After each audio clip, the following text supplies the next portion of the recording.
اور بسم اللہ الرحمن الرحیم اللہم صلی علی محمدین وعلی آل محمدین کما صلیت علی ابراہیم وعلی آل ابراہیم انک حمید مجید اللہم بارک علی محمدین وعلی آل محمدین کما بارکت علی ابراہیم وعلی آل ابراہیم انک حمید مجید۔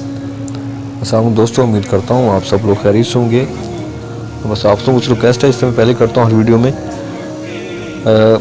کائنڈلی ویڈیو مکمل دیکھیے گا اور ساتھ ساتھ لائک سبسکرائب اور شیئر بھی کر دیجیے گا صدقہ جاری سمجھ کر، کیونکہ اچھی بات سننا اور پھیلانا صدقہ جاری ہے۔ تو اللہ تعالیٰ اسی طرح آپ کو نیکی کرنے اور نیکی پھیلانے کی توفیق عطا کرتا رہے۔ اللہ تعالیٰ قرآن پاک کی سورۃ نمبر 4 سورۃ نساء کی آیات نمبر 161 میں ارشاد فرماتے ہیں، ترجمہ اور سود جس سے منع کیے گئے تھے اسے لینے کے باعث اور لوگوں کا مال ناحق مار کھانے کے باعث، اور ان میں جو کفار ہیں ہم نے ان کے لیے المناک عذاب مہیا کر رکھا ہے۔ تفسیر ہے، تورات میں بالفاظ صریح یہ حکم موجود ہے کہ اگر تو میرے لوگوں میں سے کسی محتاج کو جو تیرے پاس رہتا ہو قرض دے تو اس سے قرض خواہ کی طرح سلوک نہ کرنا نہ اس سے سود لینا۔ اگر تو کسی وقت اپنے ہمسائے کے کپڑے گروی رکھ بھی لے تو سورج کے ڈوبنے تک اس کو واپس کر دینا، کیونکہ فقط وہی ایک اس کا اوڑھنا ہے، اس کے جسم کا وہی لباس ہے، پھر وہ کیا اوڑھ کر سوئے گا؟ بس جب وہ فریاد کرے گا تو میں اس کی سنوں گا، کیونکہ میں مہربان ہوں۔ اس کے علاوہ اور بھی کئی مقامات پر تورات میں سود کی حرمت وارد ہوئی ہے، لیکن اس کے باوجود اسی تورات کے ماننے والے یہودی آج دنیا کے سب سے بڑے سود خور ہیں اور اپنی تنگ دلی و سنگ دلی کے لیے ضرب المثل بن چکے ہیں۔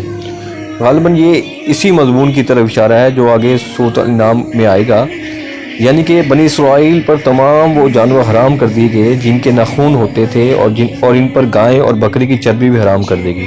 اس کے علاوہ ممکن ہے کہ اشارہ ان دوسری پابندیوں اور سختیوں کی طرف بھی ہو جو یہودی فقہ میں پایا جاتی تھی۔ کسی گروہ کے لیے دائرہ زندگی کو تنگ کر دیا جانا فی الواقعہ اس کے حق میں ایک طرح کی سزا ہی ہے، یعنی اس قوم کے جو لوگ ایمان اطاعت سے منحرف اور بغاوت اور انکار کی روش پر قائم ہیں، ان کے لیے خدا کی طرف سے دردناک سزا تیار ہے، دنیا میں بھی اور آخرت میں بھی۔ دنیا میں جو عبرتناک سزا ان کو ملی اور مل رہی ہے وہ کبھی کسی دوسری قوم کو نہیں ملی۔ 2000 برس ہو چکے ہیں کہ زمین پر کہیں ان کو عزت کا ٹھکانہ میسر نہیں، دنیا میں تتر بتر کر دی گئے ہیں اور ہر جگہ غیب الوطن ہے۔ کوئی دور ایسا نہیں گزرتا جس میں وہ دنیا کے کسی نہ کسی خطے میں ذلت کے ساتھ پامال نہ کیے جاتے ہوں، اور اپنی دولت مندی کے باوجود کوئی جگہ ایسی نہیں جہاں انہیں احترام کی نگاہ سے دیکھا جاتا ہو۔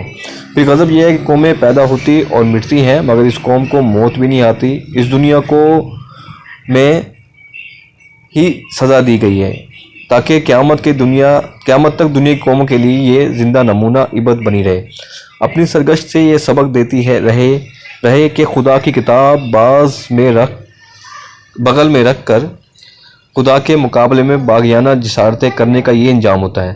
رہی آخرت تو انشاءاللہ وہاں کا عذاب اس سے بھی زیادہ دردناک ہوگا۔ دوستو یہ آیات پڑھی اور ترجمہ آپ نے سنا۔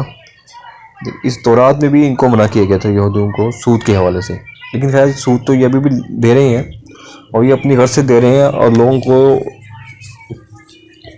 خاص طور پہ مسلمانوں کو پھنسانے کے لیے سود دیتے ہیں۔